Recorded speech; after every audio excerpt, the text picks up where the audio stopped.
His name was Jamal Thompson, 36 years old, construction engineer out of Atlanta, Georgia. He built things for a living.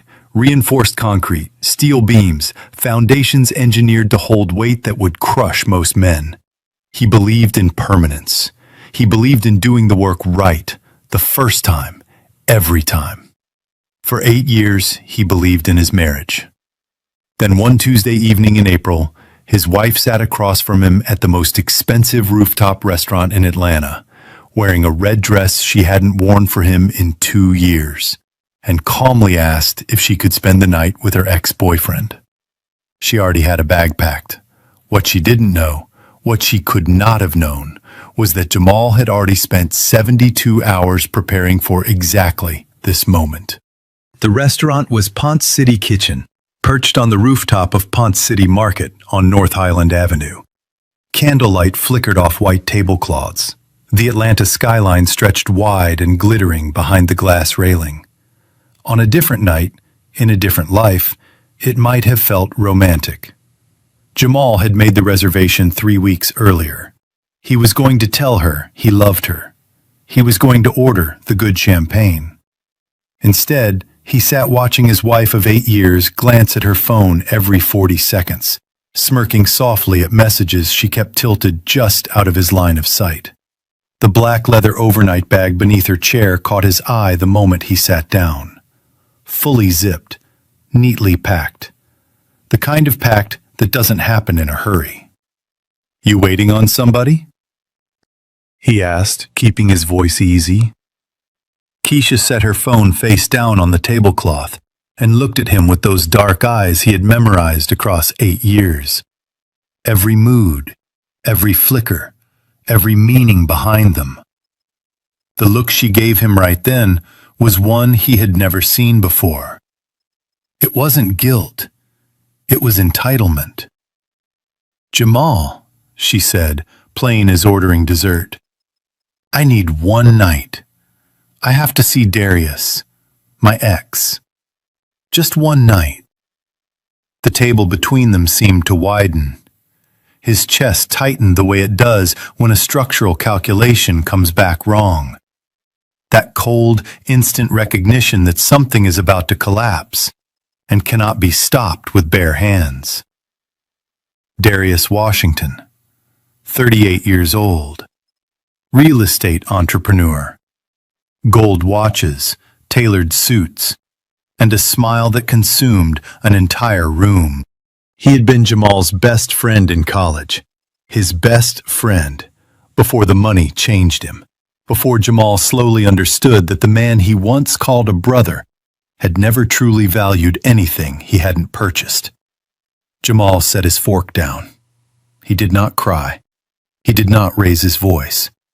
The waiter came by, and he paid the bill, $240 for a dinner he barely touched.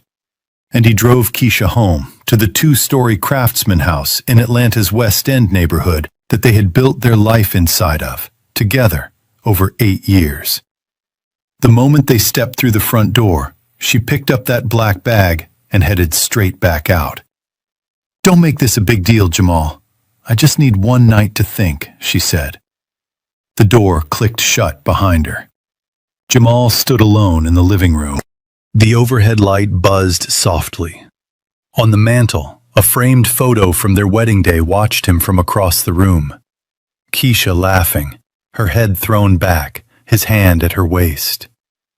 They looked genuinely happy. He was genuinely happy, back then. Something made him walk upstairs and open her closet. Half of it was empty, not just clothes. The cedar jewelry box her grandmother had left her, gone. The leather photo album from their honeymoon in Savannah, gone. Personal things, meaningful things, the kind of things a person takes when they do not plan to come back. He sat down on the edge of their bed, the one he had slept in alone more nights than he wanted to count, while Keisha stayed up in the living room with her phone tilted away from the doorway. And everything he had refused to see for months came into sharp, terrible focus. Keisha had not just betrayed him. She had looked down on him so completely, had been so certain he would never truly leave, that she packed her bag, put on that red dress, and walked out the front door without a single moment of hesitation. She expected him to be there when she came back, like furniture, like a fixture of the house itself. Jamal sat with that thought for a long time. Then he stood up, walked to the kitchen table, and opened his laptop, and began building the kind of foundation she never saw coming. She packed that bag before she even sat down to dinner. Type 1 if Jamal should have fought for his marriage. Type 2 if it was already over the moment she walked out. Or drop your story below. We're listening. What Jamal found inside those financial records is going to change everything. Stay with me. He did not scream. He did not chase her car down Oglethorpe Avenue into the night. He did what he always did when something in the structure was wrong. He got quiet. He got methodical. And then he got to work. He opened the joint banking app first, then the family cloud account they had shared since Marcus was born. Photos, receipts, digital records, everything linked together the way it is in a household that has nothing to hide. At least, that was what he had believed. What he found over the next 3 hours was meticulous. Transfers that looked, taken individually, like ordinary household expenses. A few $100s here, a few thousand there, labeled as groceries, home repairs, subscriptions. But when Jamal lined them up chronologically, the way he lined up materials estimates on a job site, the pattern became undeniable. $65,000. 5 months. Gone. Every transaction, followed carefully, pointed back to one name: Darius Washington. Luxury hotels in Buckhead and Midtown, dinners at Bones Restaurant on Piedmont Road, flights to Miami and New York, designer purchases at Phipps Plaza. Every dollar filtered through Keisha's personal accounts, then forward into his. The man he once called his closest friend. Jamal sat back from the screen. There is a kind of pain that does not announce itself with noise. It arrives slowly, the way water seeps into a foundation, quiet, patient, invisible. By the time you finally feel it, the damage is already done. That was the pain that settled into Jamal's chest that night, sitting alone at his kitchen table at 2 a.m, with a spreadsheet full of his wife's choices glowing in front of him. A memory surfaced, uninvited. 6 years earlier. Grady Memorial Hospital on Jesse Hill Jr. Drive. Their son Marcus had been born 11 weeks premature, 3 pounds, 2 ounces. Jamal had stood beside Keisha's bed, her hand in his, watching nurses move quietly around their son like they were protecting something irreplaceable. Keisha had looked up at him, crying so hard she could barely speak, and whispered, "You're the best man I've ever had, Jamal. I don't know what I'd do without you." He had believed her with his whole chest. Now, 6 years later, the same woman had spent their son's future on hotel rooms and gifts for someone else. He sat with that, really sat with it. "I saw the late-night texts," he admitted to himself, quietly, in that empty kitchen. "I noticed the nights she came home after 11, smelling like a restaurant I'd never been invited to. I told myself I was holding the family together. What I was really doing was looking away, because I was afraid of what looking directly would cost me." He picked up his phone and called Tyrone Brooks. Ty arrived within 30 minutes, still in work clothes, a gas station coffee in each hand, looking like a man who had already suspected why the call was coming. "Talk to me," he said simply. Jamal laid out everything: the transfers, the receipts, the cloud records, all of it. When he finished, Ty let the silence sit for a moment before speaking. "So my wife," Ty said carefully, repeating the words back like he was making sure he had heard them right, "has been moving $65,000 into Darius's accounts for 5 months while living in your house." "That's what the records show," Jamal said. Ty listened without interrupting until the last word landed. Then he set his coffee down, rubbed the back of his neck, and spoke with the careful deliberateness of someone releasing information he had been holding back for too long. Jamal, Darius has been talking. At cookouts, at networking events all over the West Side, running his mouth about how Keisha finally made the right choice, saying she was wasted on a man who only knew how to work. Each word landed separately, not because it damaged his pride, because it confirmed that people who had eaten at his table, held his son, sat beside him at church on Sunday mornings. They had known what was happening inside his marriage before he let himself admit it. That was the moment grief ended and clarity began. Jamal worked through the rest of the night. He backed up every message, every receipt, every photograph from the family cloud onto 2 encrypted drives. He reached out to a financial forensics consultant he had worked with on a workplace fraud case 2 years prior. By 4 a.m, he had moved his independent savings, everything earned under his name alone, into a separate account Keisha had no access to. Then he removed his wedding ring. He held it in his palm for a moment, a plain gold band, nothing elaborate. He had once promised Keisha something more impressive on their 10th anniversary. They were not going to make it to 10. He set the ring on the kitchen counter beside a handwritten note, written on a sheet torn from Marcus's homework pad. You needed 1 night with him. I gave you a lifetime to regret it. He picked up his go bag, packed before she got home, because somewhere in his gut, he had known this night was coming, and walked out the door at 2:47 in the morning. He moved into a furnished apartment in Smyrna, just off South Cobb Drive. Clean, quiet, anonymous. The kind of place a man rents when he is rebuilding himself and does not need anyone to find him yet. Keisha's messages started before he even reached the highway. They followed a predictable progression. Sharp and indignant at first, then emotional, then increasingly desperate. Then a series of threats she likely regretted sending the moment the anger cooled. Jamal did not respond to any of them.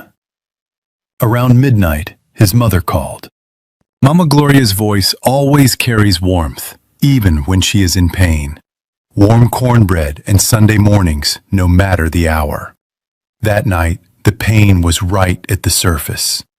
Baby, she said quietly, Keisha has been talking to me for months. I didn't know how to bring it to you. She said you were boring. Said Darius gave her something you couldn't. Jamal was quiet for a long moment. Then, Mama, his wife, the woman Darius bragged about choosing him. She's the same woman who held my hand in that hospital room when Marcus couldn't breathe on his own. I need you to understand that. This isn't just betrayal. This is someone I built a life with. The word boring settled into his chest like a splinter. 12-hour workdays, coaching Marcus's Little League team.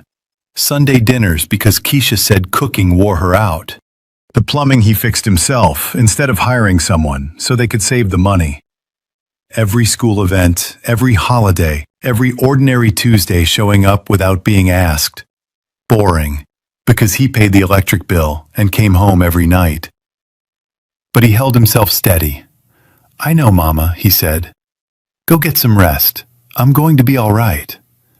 He meant it, because Keisha Thompson had made one critical error in all of this. She had confused his patience with passivity. She believed that because he had absorbed everything quietly, he would absorb anything indefinitely. She had mistaken his choice to stay for an inability to leave.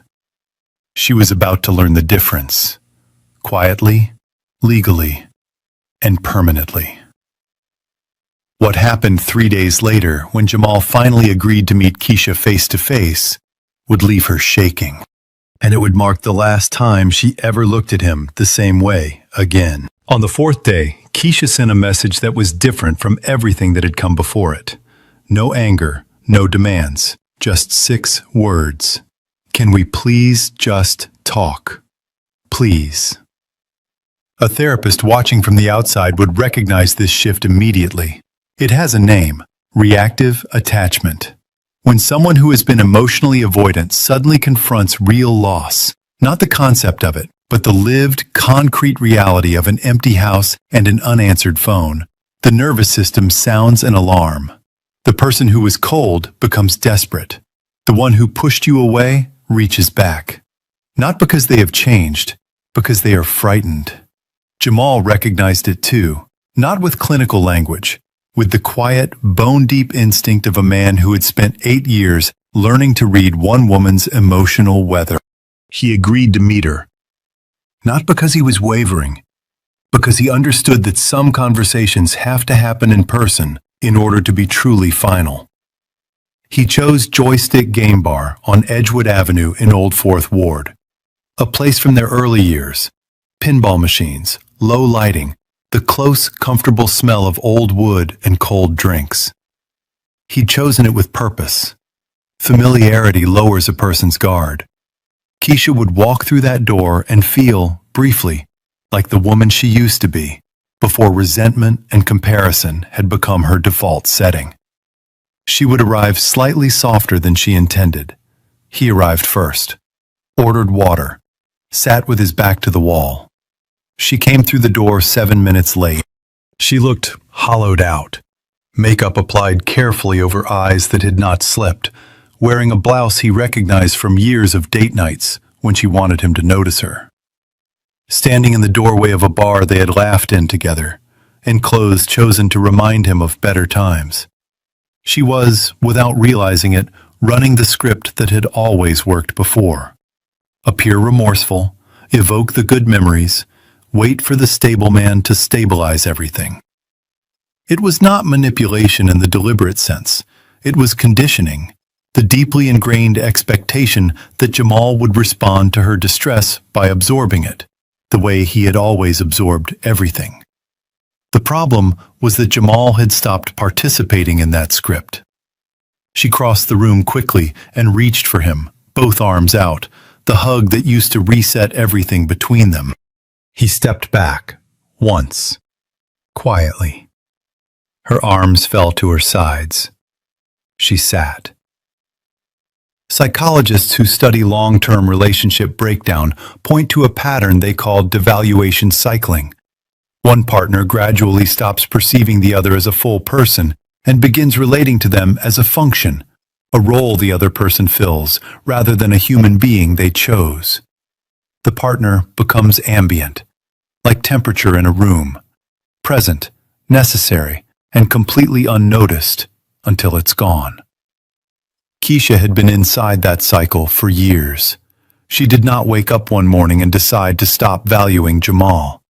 It happened incrementally, through 1,000 small moments of comparison and dismissal.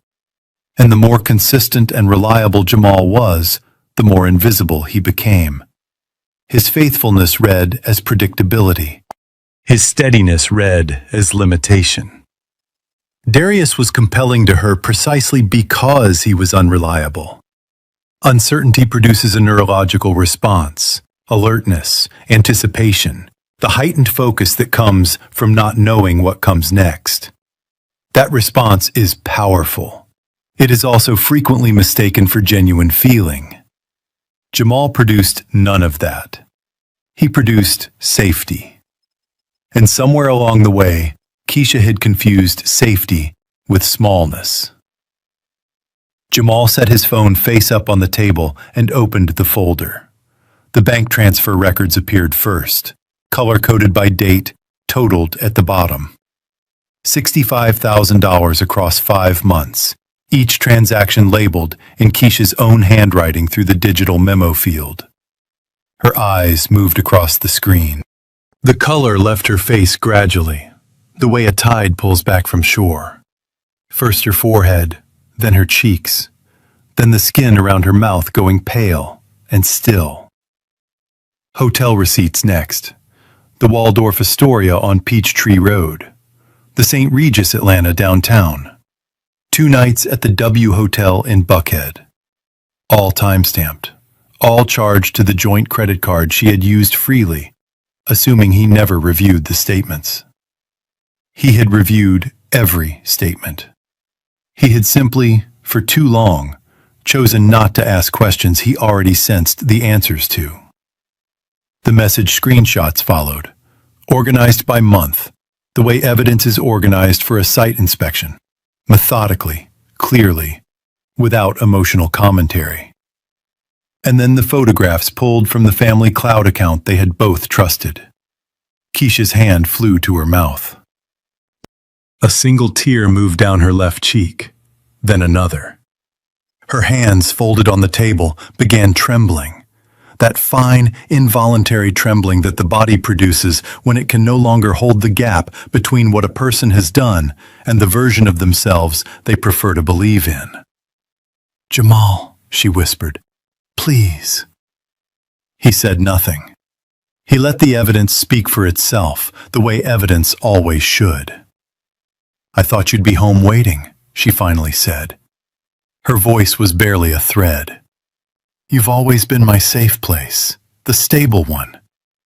Safe place, the stable one. Notice the language. Even in this moment, she was describing him not as a man she loved, but as a service he provided, a function, a fixed feature of her life, like the foundation beneath a house that only gets acknowledged when it cracks. This is the psychological center of what happened to Jamal Thompson across 8 years of marriage. He was never fully perceived as a person with limits. He was perceived as a guarantee. And guarantees, by definition, require no maintenance and inspire no gratitude. "The old version of me would have waited," Jamal said. His voice was low, unhurried, steady in the way that only comes from having already processed the worst of it alone. He would have taken you back, told himself it was for Marcus, and spent the next several years swallowing what you did until it became something else entirely. Keisha looked up at him. "But that version of me didn't walk out that door on his own.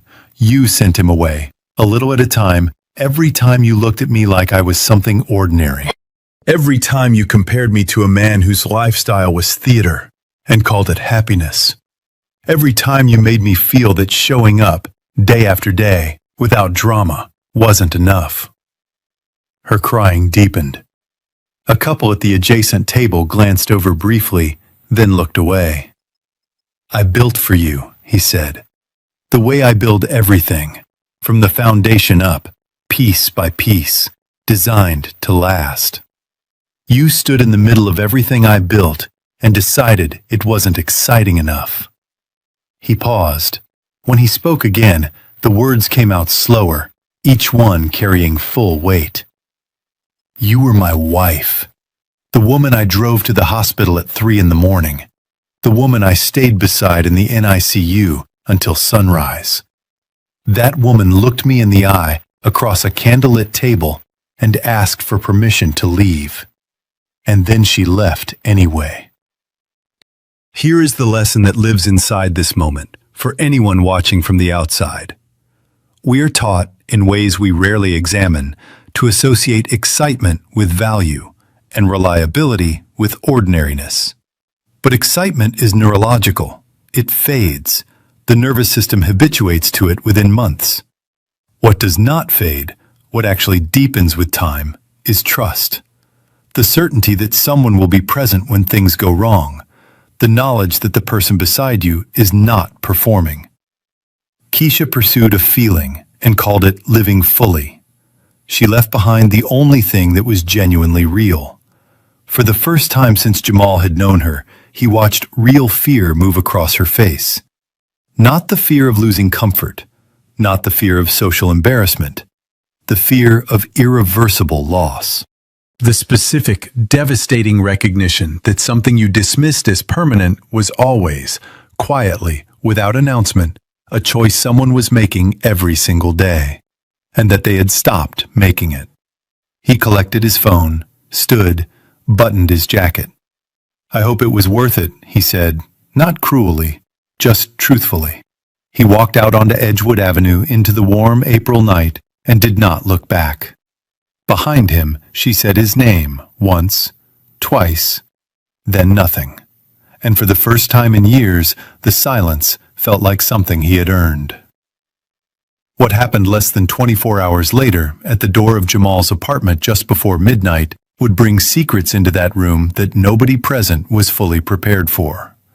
What gets revealed next changes everything. At 12:57 in the morning, someone pounded on the door of the apartment in Smyrna. 3 hard knocks, a pause, 3 more. Jamal was still at the kitchen table, legal pad, cold coffee, the quiet industry of a man who had converted grief into action. He set down his pen and crossed to the door. He opened it. Keisha stood in the hallway. And here, observed from the outside, with clear eyes and some distance, what you are about to witness is not simply a woman falling apart. It is the complete collapse of a psychological architecture that was never built on anything solid. She looked like someone wrung out from the inside. Mascara in twin lines down both cheeks, her blouse misbuttoned in a way she had not noticed, hands shaking visibly under the fluorescent corridor light. She looked at him. And then she sank to her knees, right there in the hallway. "Please, Jamal," she sobbed. "Please. I'm pregnant. I can't lose everything. Please." His chest closed. One involuntary beat. Standing outside this scene, watching it unfold with the perspective that only distance provides, what you are witnessing has a name in behavioral psychology. Crisis-induced vulnerability exposure. Every defense mechanism dropping at once. Not because the person is genuinely changed, but because consequences have finally arrived and there is nothing left to hide behind. Keisha was not performing. The desperation was entirely real. But real desperation is not the same thing as genuine transformation. That distinction between being scared of consequences and being truly changed by them is one the people we love most often cannot see clearly from inside the experience. It requires an outside eye. Then a voice came from inside the apartment. "She should probably tell you the whole story first." Ty stepped forward from the kitchen doorway. Beside him stood Denise Harper, family law attorney, Buckhead office, a woman who had spent 15 years navigating Georgia's marital asset statutes. She had the composed, unhurried manner of someone practiced at delivering difficult information without drama. Keisha's eyes moved from Ty to Denise, then back to Jamal. The color left her face completely. "Come inside, Keisha," Jamal said, not warmly, not coldly, simply. She stood, came in, sat on the edge of the couch. Denise opened a slim manila folder on the kitchen counter and began laying its contents out, page by page. "Over the last 5 months," Denise said, "Mrs.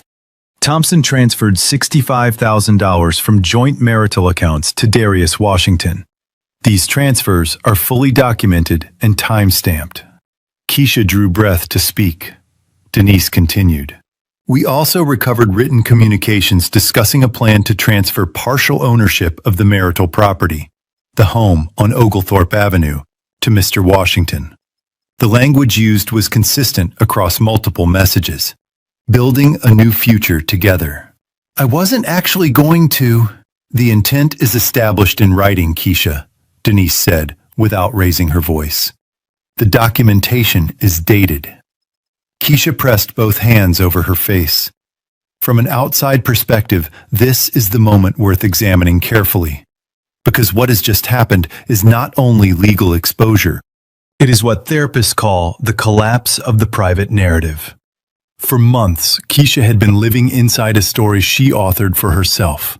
One in which she was the central figure, making brave, authentic choices. Darius fit that story as the man who finally recognized her fully. Jamal fit as the comfortable past she was outgrowing. Private narratives like this one are remarkably durable. They survive guilt, they survive moments of doubt. What they cannot survive is the presence of other people in the room who have read the documentation. The moment Denise Harper opened that folder, Keisha's story lost its only author. And then a third person stepped from the short hallway into the room. Mama Gloria. She wore a housecoat and slippers, silver streaked hair pulled back. The expression on her face was not fury. It was something quieter and more permanent. The settled, sorrowful look of a woman who had prayed for a different outcome and arrived, finally, at acceptance that the outcome was what it was. In close families, particularly in communities where the bonds of kinship and faith run deep, the matriarch represents something beyond authority. She is a moral witness. Her presence in that apartment was not a tactic. It was testimony. And it carried a weight that no legal document alone could replicate. Keisha could argue with paperwork. She could not argue with Mama Gloria standing in the room. Mama Gloria, I'm not here to argue with you, Mama Gloria said quietly, firmly. I'm here to say what I know. She looked at Keisha steadily, with the eyes of a woman who had loved that young woman, had prayed over her, had brought food to her hospital room when Marcus arrived early, had sat beside her at her own father's funeral. You didn't just betray my son. You were preparing to take the home my grandson sleeps in and sign it away to another man. I have known for months. I prayed every Sunday that I was reading the situation wrong. A pause. I was not wrong. Keisha broke, the kind of crying that has no performance left in it. Deep, heaving, the sound of a person reaching the bottom of something. Then Denise's voice returned to the room. There is one additional matter. The air in the apartment tightened. Mrs. Thompson is currently 12 weeks pregnant. A DNA test, completed 6 days ago at a clinic on Peachtree Industrial Boulevard, confirms that the biological father is Darius Washington. Ty exhaled slowly and looked at the ceiling. Mama Gloria closed her eyes. Keisha looked at Jamal with the expression of a person watching the last available handhold disappear. Denise set one final page on the counter. We also recovered a series of messages, 31 of them over a 10-day period, in which Mrs. Thompson and Mr. Washington discussed how to manage the pregnancy if it became a complication for their plans going forward. The apartment went completely still. Keisha began shaking. That's not what I meant by those messages. I wasn't going to... Then her phone buzzed on the couch cushion beside her. She looked down at it. What happened next, in terms of pure timing, could not have been planned, and it was the thing that ended whatever remained. She turned the screen slowly so Jamal could see. Darius Washington. One final message. I'm not raising that baby. Don't contact me again. Then, blocked. Here is what needs to be said plainly, from the outside, as an observer of this entire story. Darius Washington was never a person in Keisha's life. He was a feeling. The feeling of being chosen, of being seen as more than routine, of the particular electricity that comes from uncertainty, from a relationship without the weight of real responsibility attached to it. Feelings, by their nature, are not loyal. They are not permanent. They do not pay mortgages or sit in the NICU at 3 a.m. or coach Little League in August heat. When the feeling no longer served Darius Washington, he ended it with 11 words and a block. No conversation, no accountability. Gone. This is what Keisha traded a marriage for. Not a man with depth, not a love with roots. A season of feeling that ended the moment it required something real. Keisha slid from the couch onto the floor. She was still there, hands covering her face, shoulders shaking, when she finally looked up at Jamal. Please, she said, her voice stripped to almost nothing. Don't take my children away from me. He looked down at her for a long moment. Beneath the exhaustion, beneath the quiet fury of the last several days, beneath years of patience that had been mistaken for passivity, he felt, reaching all the way down to the bottom of it, something unexpected. Not anger, not satisfaction. Release. The specific physical relief of a man who has been carrying something far too heavy for far too long, and has finally completely set it down. "You needed one night with him," he said.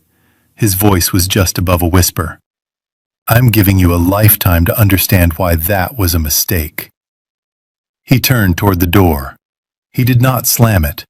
He closed it quietly, the way a man closes a chapter he has finished reading and does not intend to open again.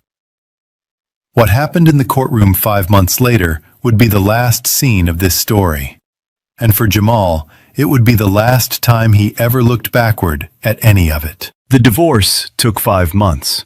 5 months of hearings, motions, and phone calls from Keisha's extended family asking Jamal to reconsider, to be the bigger person, to think about what all of this was doing to Marcus, as though Jamal had not spent the entirety of their marriage being the bigger person, as though Marcus were not the precise reason he was fighting as hard as he was. Keisha's attorney was skilled.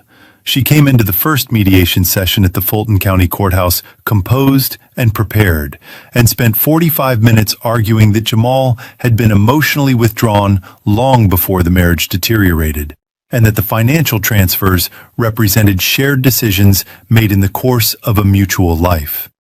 Denise Harper let her finish. Then she opened her folder. $65,000 in transfers, hotel receipts across 4 properties, time-stamped message records, audio files recovered from the family cloud, written communications planning the transfer of marital property, DNA confirmation of paternity from a third party. By the third session, Keisha's legal strategy had been substantially revised. Georgia family law does not treat the intentional draining of marital assets lightly. When one spouse deliberately redirects shared funds, funds built from the combined labor of both partners, toward a personal relationship, the courts treat it as financial harm inflicted on the other spouse. The documentation Denise had assembled was organized, thorough, and difficult to contest. The court's final determination was methodical. Primary custody of Marcus was awarded to Jamal. The West End house remained in his name. The majority of their shared assets were allocated to him, with a structured repayment order covering the transferred funds. Keisha was placed under a supervised visitation arrangement pending a family counselor's assessment. She fought the custody portion hardest. At one point during proceedings, her attorney stood before the judge and argued that Jamal had abandoned his wife, citing his departure from the marital home as evidence of instability and poor judgment. The judge looked up from his papers. Mr. Thompson left the marital residence after discovering documented evidence of a sustained extramarital relationship and $65,000 in unauthorized transfers from joint accounts, he said. That constitutes a measured response to serious marital misconduct, not instability. A brief silence followed. Keisha exhaled sharply at her table. The final hearing had the particular quality of silence that belongs only to rooms where something truly irreversible is being decided. Jamal sat beside Denise, hands folded, watching the proceedings with the focused calm of a man who had made his peace with the outcome before walking through the door. At the close of that final session, Keisha's attorney read a formal written statement from Darius Washington's legal representation. He denied paternity responsibility. He denied any agreement to provide financial support. He denied, through 3 careful paragraphs of legal language, any meaningful connection to the circumstances described in the case. The man who had spoken openly, at cookouts and networking events across Atlanta, about how Keisha had made the right choice, about how she deserved better than the life she had, could not find time to deny it in person. He sent attorneys instead. Keisha began crying at her table. Her attorney put a steady hand on her arm. Jamal did not watch for long. When the final order was entered and the session closed, he stood, buttoned his jacket, and walked to where Keisha was still seated. He stopped a respectful distance away, not to loom over her, but because there was one thing left to say before he walked out of that building permanently. "Marriage is not a test," he said.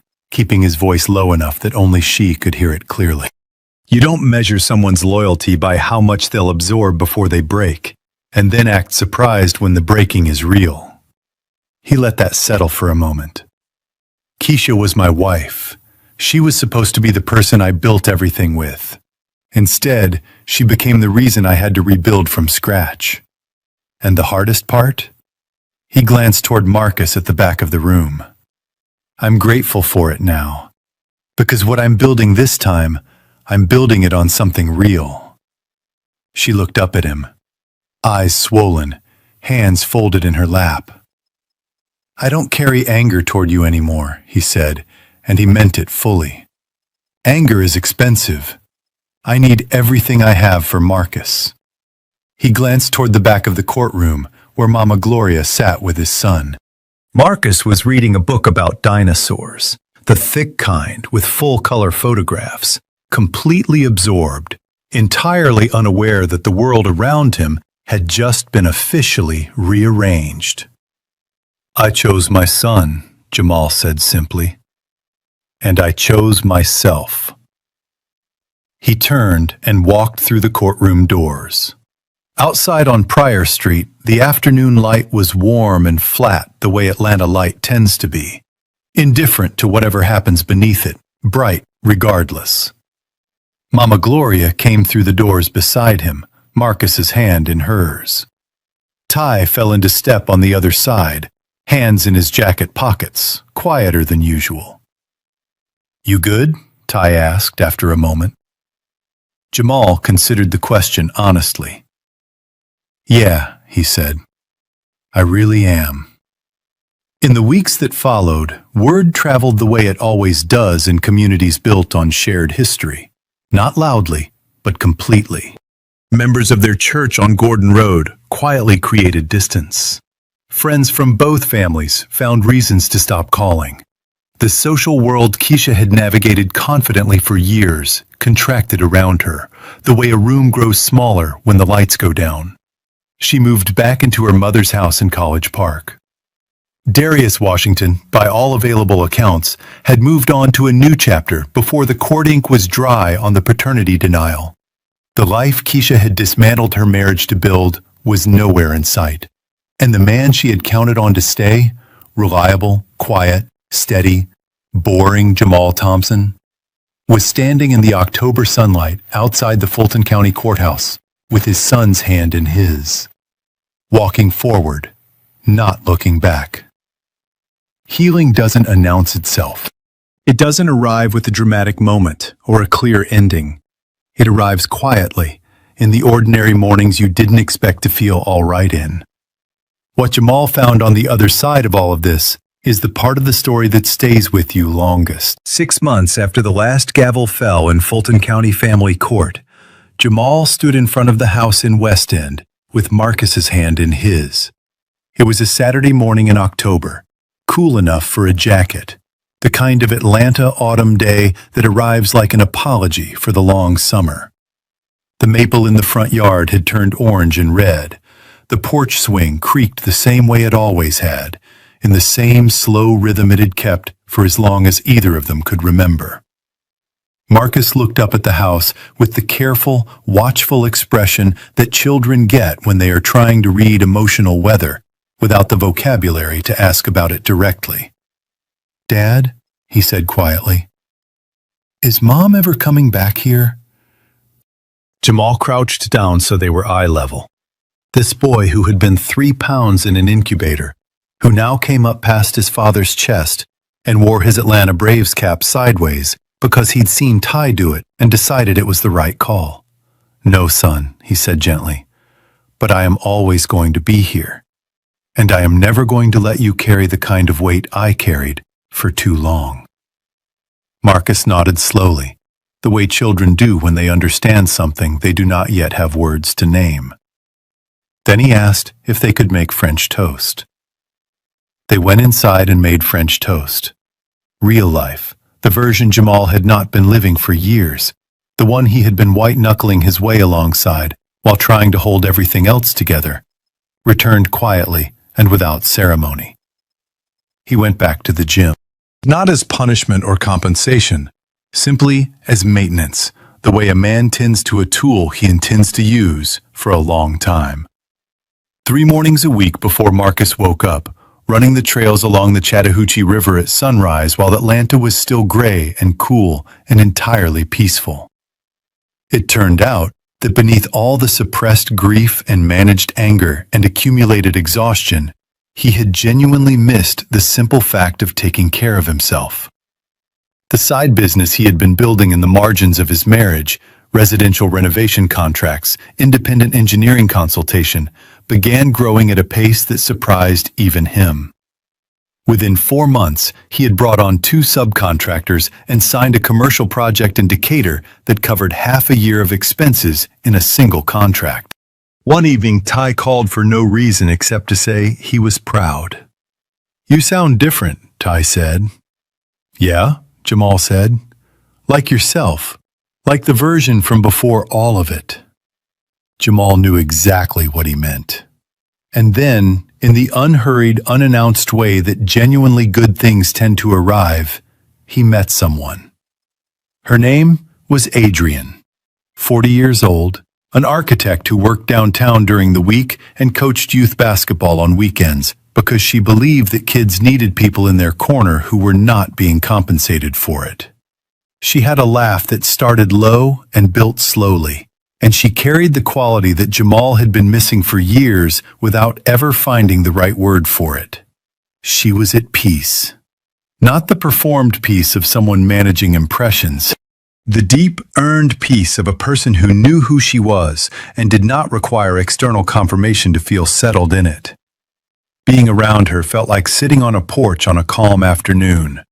Nothing demanded, nothing performed, just presence and warmth and ease. They moved slowly. Neither of them was in a hurry for anything.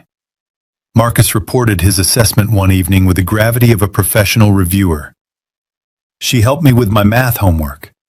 She didn't make me feel dumb when I got it wrong." He said it the way he might review a teammate, straightforward, final, affirmative. That was all Jamal needed to hear. One evening, he drove back to Ponce City Market on North Highland Avenue, the same rooftop where he had sat across from Keisha in that red dress the night everything ended. He stood at the railing and looked out over the Atlanta skyline. The lights spread wide and alive in every direction. The city doing what cities do. Continuing, indifferently and brilliantly, regardless of whatever any single person is going through beneath its lights. He stood there a long time, and the thought that settled into him, quiet, certain, without drama, was this: he had not lost everything. He had lost an illusion. The carefully maintained idea of a marriage that had stopped being a marriage long before the night at the restaurant. He had mourned it, documented it, survived it, and walked away from it with his son, his self-respect, and something he had not felt in years, the simple, uncluttered sense of being exactly who he was, without apology and without performance. He drove home. Marcus was at the kitchen table doing homework. The house smelled like the soup Mama Gloria had dropped off that afternoon. The porch light was on. Jamal stood in the doorway for a moment, taking it in. It was enough. It was genuinely, completely enough. Final moral. This story reminds us of something simple that we often only see clearly from the outside looking in, usually too late. Faithful people do not leave loudly. They leave the way Jamal did, quietly, methodically, with a handwritten note on the kitchen counter and a door closed gently behind them. There is no dramatic exit, just an absence that grows louder every morning. If you have a good man at your table, or if your daughter does, or your granddaughter, pay attention to the small things he does without being asked. The bill he paid without mentioning it, the errand he ran because he noticed it needed doing. Those quiet acts are not habits. They are daily choices, and choices can stop being made. Here is something practical worth doing this week. The next time someone steady and faithful shows up for you, your son, your grandson, a neighbor who checks on you every Thursday without fail, stop what you are doing. Put down the dish towel, look at them directly and say out loud, "I see what you do, and I don't take it for granted." 6 words, 30 seconds. It costs nothing. And it means everything to a person who has spent years wondering whether anyone noticed. That is the real lesson Keisha never learned in time. Do not wait until the door closes to say it. This story was written by a human, supported by AI.